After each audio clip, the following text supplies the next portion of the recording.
मसौढ़ी से सामने आ रही मारपीट की तस्वीरें तारेगना स्टेशन की है। मारपीट का वीडियो वायरल हो रहा है। यहाँ काफी देर तक मारपीट होती रही। लोग मुखदर्शक बनकर मारपीट देखते रहे और दो युवकों के बीच में जमकर पटकापटकी होती रही। तस्वीरों में भी आप देख सकते हैं कि किस तरह से तारेगना स्टेशन का प्लेटफॉर्म दंगल बना हुआ है। दोनों युवक एक दूसरे को पटखनी दे रहे हैं। लोग भी ऐसे देख रहे हैं जैसे वहां कुश्ती प्रतियोगिता चल रही हो। वहां खड़े लोग सिर्फ देख रहे हैं, कोई छुड़ाने सामने नहीं आ रहा है। हालांकि कुछ देर के बाद दूसरे प्लेटफॉर्म के युवकों ने जब यह देखा तो आकर दोनों के मारपीट को छुड़वाया और दोनों को अलग किया। इस दौरान स्टेशन पर भी एक पुलिस का जवान नजर नहीं आया। इतना हंगामा होता रहा। इस दौरान पुलिस को बुलाने के लिए लोग चिल्लाते भी रहे, लेकिन पुलिस होती तब न आती, जबकि तारेगना स्टेशन की जीआरपी पुलिस चौकी बगल में ही है। हालांकि यह घटना एक दिन पहले की बताई जा रही है, लेकिन यह वीडियो कब का है इसकी पुष्टि न्यूज़ 18 नहीं करता है। जामताड़ा जिला में संचालित कुपोषण उपचार केंद्र का लाभ यहां के कुपोषित बच्चों को नहीं मिल रहा है। साल 2023 में अब तक एमटीसी में बेड खाली पड़े हैं। फिलहाल जामताड़ा सदर अस्पताल में मात्र एक बच्चा एमटीसी में इलाजरत है, जबकि बीते 2 महीनों में सदर अस्पताल के एमटीसी में मात्र 7 कुपोषित बच्चों को एडमिशन हुआ है। वहीं पूरे जिले की बात करें तो सदर अस्पताल, सीएचसी नाला और सीएचसी नारायणपुर को मिलाकर कुल 30 बच्चों का नामांकन एमटीसी में हुआ है, जबकि वर्तमान में तीनों केंद्र मिलाकर 14 बच्चे इलाजरत हैं। वहीं इस संबंध में एमटीसी काउंसलर ऋचा भारती मानती हैं कि 17 जनवरी को अनुबंध कर्मियों का अनिश्चितकालीन हड़ताल, उसके बाद स्वास्थ्य सहिया की हड़ताल के कारण लगभग 41 दिन स्वास्थ्य संबंधित कार्य बुरी तरह से प्रभावित हुए थे और इसी वजह से लोग एमटीसी तक नहीं पहुँच पा रहे हैं। हालांकि प्रभारी चिकित्सा पदाधिकारी एमटीसी में बच्चों की कम संख्या पर चिंता जता रहे हैं और बच्चों की संख्या बढ़ाने के लिए आंगनवाड़ी सेविका और स्वास्थ्य सहिया को इसके लिए कोशिश करने की सलाह दे रहे हैं। आपको बता दें कि एमटीसी में बच्चों को लाने के लिए बकायदा उन्हें प्रोत्साहन राशि भी मिलता है। पटना में मनेर थाना के आसपास अतिक्रमणकारियों पर सरकार का बुलडोजर चला। जिला प्रशासन ने मनेर थाना मोड़ के आसपास के इलाकों में सड़क किनारे लगे अतिक्रमण को हटाया। दरअसल यहां अतिक्रमण को लेकर शिकायत मिल रही थी और लोगों को आवागमन में काफी परेशानी भी हो रही थी। बुलडोजर से सड़क किनारे बने सैकड़ों झोपड़ी नुमा दुकानों को तोड़ा गया। साथ ही दुकान के सामान को भी प्रशासन ने जब्त भी किया।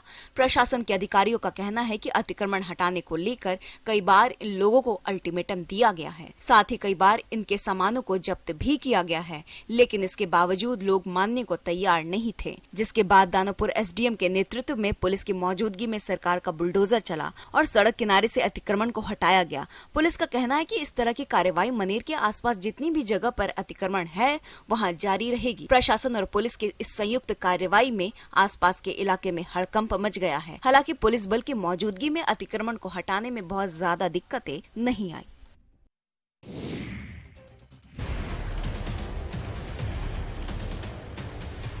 गया के नीमचक बथानी थाना क्षेत्र में बच्चों के बीच क्रिकेट मैच का विवाद बड़ों के विवाद तक पहुंच गया। हीरोडीह गांव में बच्चों का यह विवाद इतना बढ़ गया कि बड़ों ने हथियार उठा लिया। हालांकि क्रिकेट मैच खेलने के दौरान हुए विवाद को पहले तो सुलझा लिया गया, लेकिन एक पक्ष ने सुबह सुबह दूसरे पक्ष के घर पर चढ़कर गोलीबारी कर दी। गांव के महानंद यादव का आरोप है कि शुक्रवार की सुबह शोएब खान, जुबेर खान समेत कई लोगों ने दूसरे गाँव से लोगों को इकट्ठा किया और कई घरों को निशाना बनाते हुए गोलीबारी। करीब 1 घंटे तक गोलीबारी की गयी, जिससे यहाँ के लोगों में दहशत है। वहीं गोलीबारी की घटना की जानकारी जब थाना को दी गई तो पुलिस पहुंची। मामले को बढ़ता देख एसएसपी ने खीजरसराय, नीमचक बथानी और अतरी थाना की पुलिस को मौके पर पहुंचने का निर्देश दिया गया। फिलहाल तीनों थाने की पुलिस मामले की जांच कर रही है। ग्रामीणों ने बताया कि गोलीबारी करने वाले लोग हथियारों से लैस होकर आए थे। कई मकानों की दीवारों पर गोलियों से होल बना दिया गया है। फिलहाल इलाके में दहशत के साथ साथ तनाव भी बना हुआ है।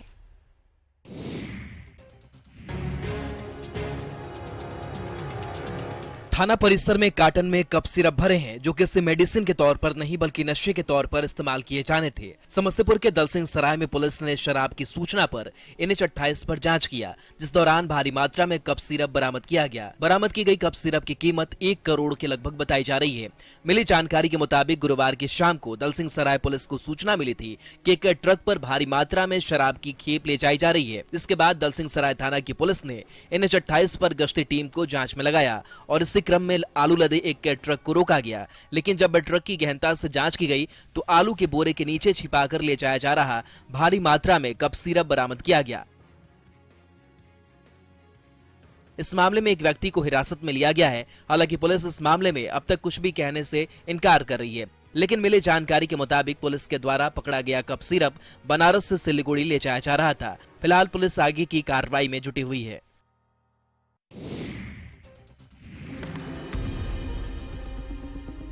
गोपालगंज में शराब पर नकेल कसने के लिए पुलिस और उत्पाद टीम लगातार कार्रवाई कर रही है, लेकिन बेखौफ शराब तस्कर पुलिस को खुली चुनौती देते हुए शराब के धंधे में लगे हुए हैं। गंडक नदी के दुर्गम और दियारा का इलाकों में शराब तस्करों की भट्टियां जमीन के अंदर चल रही है। मद्य निषेध विभाग को ड्रोन और डॉग स्क्वाड की टीम से जानकारी मिली कि बैकुंठपुर थाने के आशा खैरा गाँव में देसी भट्टियां जलाई जा रही है। उत्पाद विभाग की टीम ने इन शराब की भट्टियों को ध्वस्त कर आग लगा दी। साथ ही 5000 लीटर अर्धनिर्मित शराब को नष्ट कर दिया गया, जबकि छापेमारी के दौरान शराब तस्कर मौके का फायदा उठाकर फरार हो गए। तस्वीरों में आप देख सकते हैं कि किस तरह यहां शराब तस्करों ने जमीन के अंदर ड्रम में छिपाकर देसी शराब को रखा था। दरअसल गंडक का जलस्तर कम होने के बाद शराब तस्करों ने इन इलाकों को अपना ठिकाना बनाया हुआ है। वहीं इस छापेमारी अभियान से चुलाई और देसी शराब बनाने वाले माफिया में हड़कंप मचा है। वहीं पुलिस और उत्पाद विभाग की टीम शराब धंधेबाजों के मंसूबों को नाकाम कर रही है। तस्वीरों में दिख रहा ये 2.5 साल का मासूम बेगूसराय पुलिस की नजरों में मुजरिम है। दरअसल मुफस्सिल थाने की पुलिस ने लॉकडाउन के दौरान 8 लोगों पर सरकारी काम में बाधा और तोड़फोड़ का मामला दर्ज किया था, जिसमें एक 2.5 साल के बच्चे पर भी पुलिस ने मामला दर्ज कर दिया। अब पुलिस की इस करतूत की वजह से पूरा परिवार परेशानी झेल रहा है और लगातार थाने और कोर्ट के चक्कर काट रहा है। यह मामला तब उजागर हुआ जब पीड़ित परिजन बच्चे का बेल करवाने कोर्ट पहुंचे। हालांकि न्यायालय ने 2.5 साल के बच्चे को जमानत देने से इनकार करते हुए पुलिस को अनुसंधान कर बच्चे के ऊपर से मामला उठाने का निर्देश दिया है। पूरा मामला मुफस्सिल थाना क्षेत्र के सूजा गांव से जुड़ा हुआ है, जहां साल 2021 में कोरोना के दौरान जब मोहल्ले को बैरिकेड लगाकर घेराबंदी किया गया, तब कुछ असामाजिक तत्वों ने बैरिकेड को हटा दिया, जिसमें चौकीदार रुपेश कुमार के द्वारा चिन्हित 8 लोगों को आरोपी बनाते हुए मामला दर्ज किया गया, जिसमें शंभू ठाकुर का 2.5 साल का बेटा हर्ष कुमार का नाम भी शामिल था। अब सोचिए बेगूसराय पुलिस कितनी सजग है कि किसी को भी आरोपी बनाने पर तुल गई है।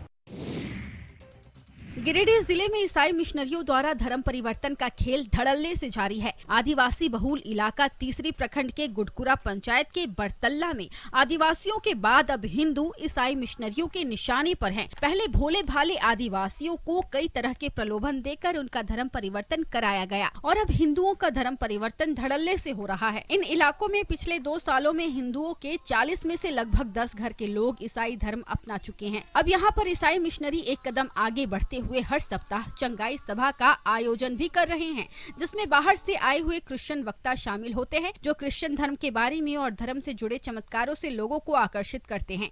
ईसाई मिशनरी के ये प्रतिनिधि लोगों को बहला फुसलाकर ब्रेन वॉश कर जोर जबरदस्ती और लालच देकर धर्म परिवर्तन करवाते हैं। इसके लिए महिलाओं और बच्चों को पहले सॉफ्ट टारगेट के तौर पर इस्तेमाल किया जाता है, फिर धीरे धीरे पुरुषों को भी लालच और बेहतर जीवन का लोभ देकर प्रभावित किया जाता है और इस तरह धर्म परिवर्तन का ये खेल ईसाई मिशनरियां चला रही है।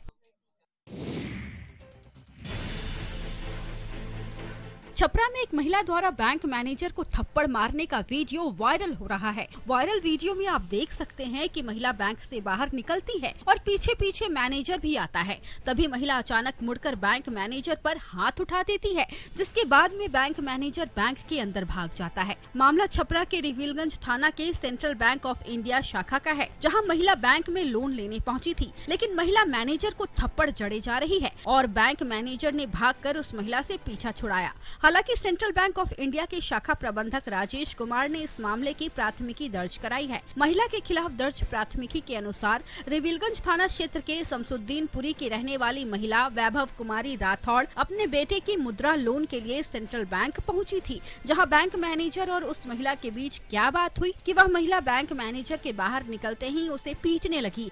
प्राथमिकी में दिए गए बयान के आधार पर बैंक मैनेजर के द्वारा उस महिला से ऑनलाइन एप्लीकेशन की मांग की गई थी।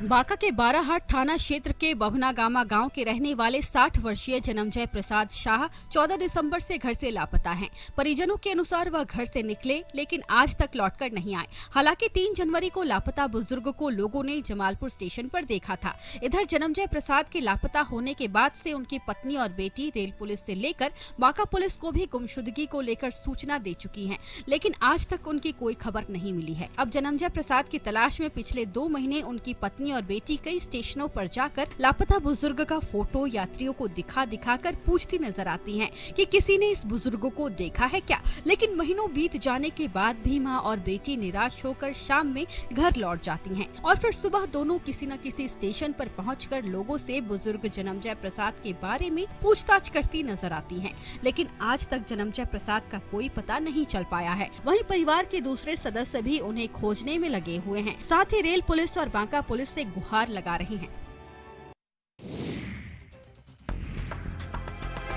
लाल जोड़े में घर की दहलीज पर बैठी ये पूजा देवी आंखों में आंसू है और आस-पास मोहल्ले की महिलाएं इकट्ठा है। दरअसल पूजा अपनी ससुराल के दहलीज पर धरने पर बैठी हैं।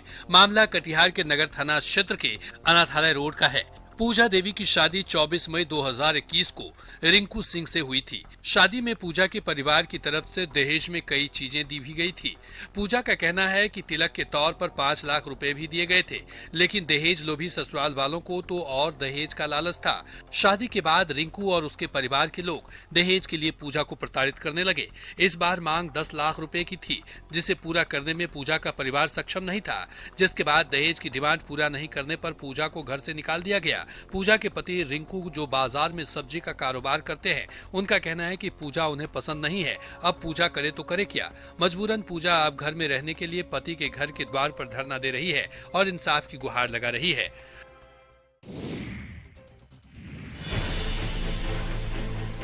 पूर्णिया में एक सनकी युवक ने जिला स्कूल में हो रहे दक्ष खेलकूद प्रतियोगिता में जमकर ड्रामा किया। दरअसल शुभम पटेल दक्ष खेलकूद प्रतियोगिता में फिल्मी स्टाइल में पहुंचा और अपना नस काट लिया और जमकर हंगामा किया। इस दौरान लड़का बार बार कहता रहा कि वह एक लड़की से प्यार करता है और हर हाल में उसी से शादी करेगा। इस सनकी पागल प्रेमी का कहना है कि उसी लड़की के लिए उसने अपना नस काटा है। ये सनकी आशिक हंगामा करते हुए कहता रहा कि वह उस लड़की के प्यार में पागल हो गया है। लड़की ने पहले उसके साथ प्यार का इकरार किया, अब वह इनकार कर रही है। फिल्म तेजाब के गाने कह दो कि तुम हो मेरी वरना जीना नहीं मुझे है मरना के अंदाज में कहता रहा कि अगर वह लड़की उसे नहीं मिली तो वो मर जाएगा। हालांकि सूचना मिलते ही सहायक खजांची थाना की पुलिस मौके पर पहुंची और सनकी युवक को गिरफ्तार कर थाने ले गई।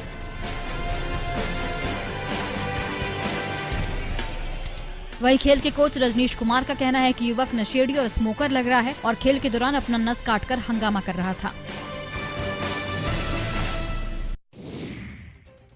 टाइगर एक खतरनाक जानवर होता है। जंगल में दूसरे जानवरों के लिए खौफ का दूसरा नाम टाइगर की अपने शावकों के साथ खेलती, उन्हें प्यार से पुचकारती तस्वीरें नर्मदापुरम के सतपुड़ा टाइगर रिजर्व से सामने आई है, जहां जंगल सफारी के लिए पहुंचे पर्यटकों ने इसे अपने कैमरे में कैद किया। सतपुड़ा टाइगर रिजर्व के चूरना रेंज में पर्यटक उस वक्त रोमांचित हो उठे जब उन्हें 4 नन्हे शावक अपनी मां बाघिन के ऊपर उछल कूद करते हुए नजर आए। बाघिन के साथ शावकों की अटखेलियां करते देख ये वीडियो एक पर्यटक शौर्य रेशमवाला ने अपने मोबाइल में कैद कर लिया, जिसे सतपुड़ा टाइगर रिजर्व प्रबंधन ने अपने ऑफिशियल इंस्टाग्राम पर शेयर किया है। सतपुड़ा पार्क प्रबंधन के लिए इस नजारे को और भी खास और मीठा बनाने वाले तथ्य ये हैं कि ये इलाके कुछ साल पहले कभी गांव हुआ करते थे। एक बार गांव के लोगों ने स्वेच्छा से खुद को स्थानांतरित करने का विकल्प चुना, जिसके बाद पार्क प्रबंधन ने इन इलाकों में जंगली जानवरों के लिए जल निकायों और चारगाह को विकसित किया और आज इन इलाकों में बाघों का बसेरा है और ये सुंदर बाघिन इस क्षेत्र में अपने शावकों को पालने के लिए सुरक्षित और सहज महसूस कर रही हैं।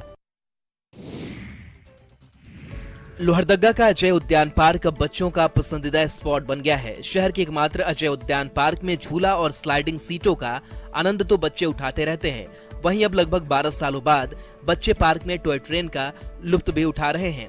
पहले यहाँ उद्यान में आने वाले बच्चे सिर्फ जर्जर पड़ी टॉय ट्रेन पर सेल्फी ले पाते थे, लेकिन अब ये ट्रेन ट्रैक पर दौड़ने लगी है। लोहरदगा नगर परिषद की पहल पर जर्जर पड़ी टॉय ट्रेन को दुरुस्त किया गया और अब इस पर बच्चे मस्ती कर रहे हैं। नगर परिषद कार्यपालक पदाधिकारी ने हरी झंडी दिखाकर टॉय ट्रेन के परिचालन को शुरू किया। अब स्थानीय बच्चों के मनोरंजन का आकर्षण का केंद्र टॉय ट्रेन का परिचालन होगा। लगभग 1 दशक से खराब पड़े टॉय ट्रेन की मरम्मत कराकर इसकी शुरुआत की गई है। अब बच्चों को उद्यान में टॉय ट्रेन के माध्यम से भरपूर मनोरंजन मिलेगा। साथ ही जल्द ही लोहरदगा के लोगों को पार्क में मनोरंजन की अन्य सुविधाएं भी मिलेंगी।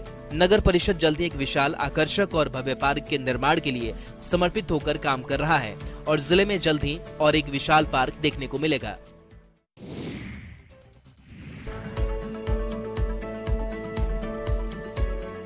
रामगढ़ का पतरातू लेक पर्यटकों का पसंदीदा स्थल माना जाता है और लेक के बीच बीच स्थित आइलैंड अब पर्यटकों को खूब लुभा रहा है। आइलैंड पर पर्यटकों को कई सुविधाएं उपलब्ध कराने की कवायद में JTDC जुटा हुआ है। यहां पर रेस्टोरेंट समेत सभी बुनियादी सुविधाएं JTDC द्वारा उपलब्ध कराया गया है। G20 डेलीगेट्स के आगमन के समय आइलैंड को खूबसूरत ढंग से नए सिरे से सजाया गया है, रंग रोगन किया गया है। आइलैंड पर lighting, watch tower, selfie point और गार्डन मुख्य आकर्षण का केंद्र है। साथ ही यहाँ ग्रीनरी बढ़ाने के लिए फूल पौधे और आग खास लगाए गए हैं, जो आइलैंड की खूबसूरती में 4 चांद लगा रहे हैं। पर्यटकों को लेक के किनारों से आइलैंड तक पहुंचने के लिए स्पीड बोट समेत क्रूज का प्रयोग किया जाता है। किनारों से आइलैंड तक का सफर बेहद सुहाना होता है। आइलैंड पर बड़ी संख्या में पर्यटकों के पहुंचने की वजह से स्थानीय नाविकों को भी रोजगार मिल रहा है।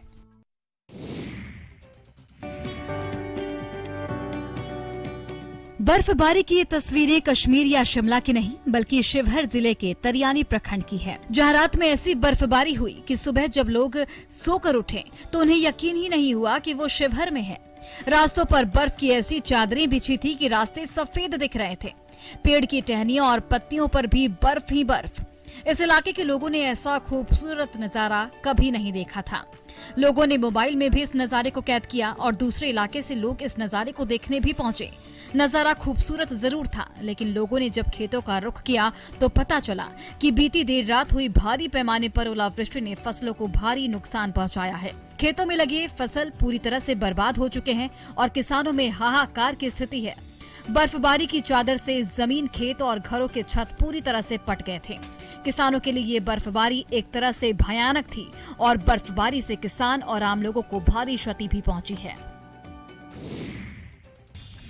उत्तर प्रदेश में हथियार लहराते हुए फायरिंग कर रील्स बनाने का ट्रेंड चल पड़ा है। मुजफ्फरनगर जनपद में सोशल मीडिया पर वायरल एक वीडियो में एक युवक पिस्टल और बंदूक से 1-2 नहीं बल्कि 11 फायरिंग करता नजर आ रहा है। बेखौफ ये शख्स हवाई फायरिंग करता है और इसका वीडियो भी बनाता है। फायरिंग का ये वीडियो करीब 5 महीने पहले का बताया जा रहा है और एक बार नहीं बल्कि 2 बार सोशल मीडिया पर वायरल है।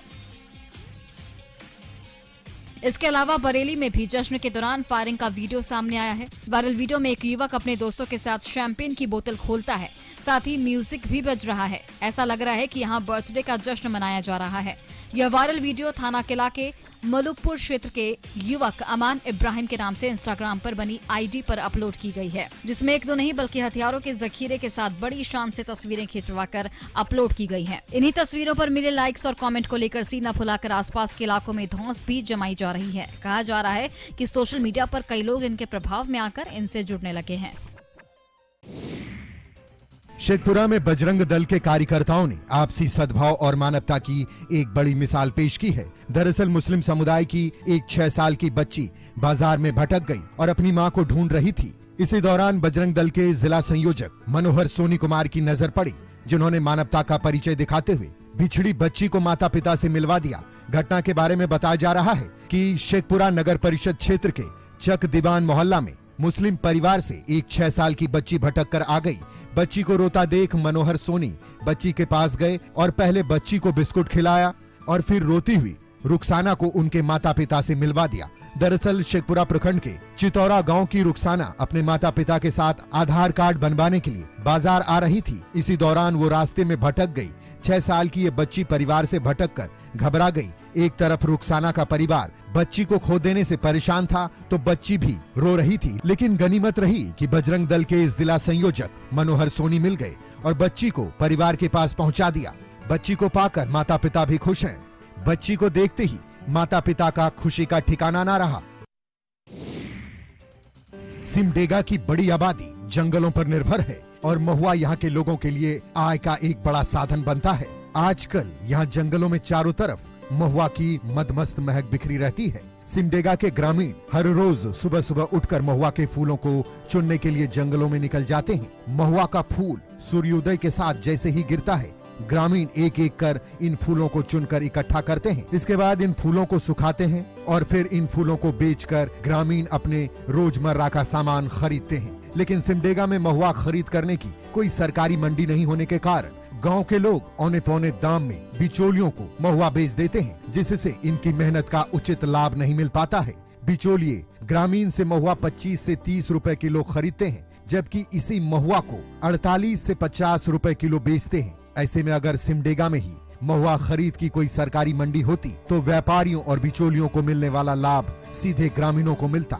जरूरत है एक ठोस योजना की, जिससे गांव की यह फसल सही तरीके से सरकारी माध्यम से बेचने की व्यवस्था की जाए।